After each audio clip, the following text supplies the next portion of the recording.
अस्सलाम वालेकुम दोस्तों, जी त मां आहियां ज़ाहिद अली तहीम ऐं तव्हां ॾिसी रहिया आहियो ZAT ऑफिशियल यूट्यूब चैनल।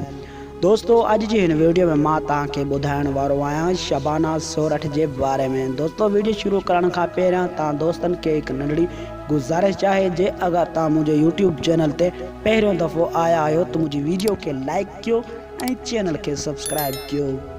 जी दोस्तों, मां तव्हांखे ॿुधाईंदो हलां त शबाना सोरठ जो एल्बम नंबर 5 अची रहियो आहे ऐं हीउ एल्बम कॾहिं ईंदो ऐं कहिड़ी कंपनी में ईंदो इहो बि मां तव्हांखे ॿुधाइण वारो आहियां।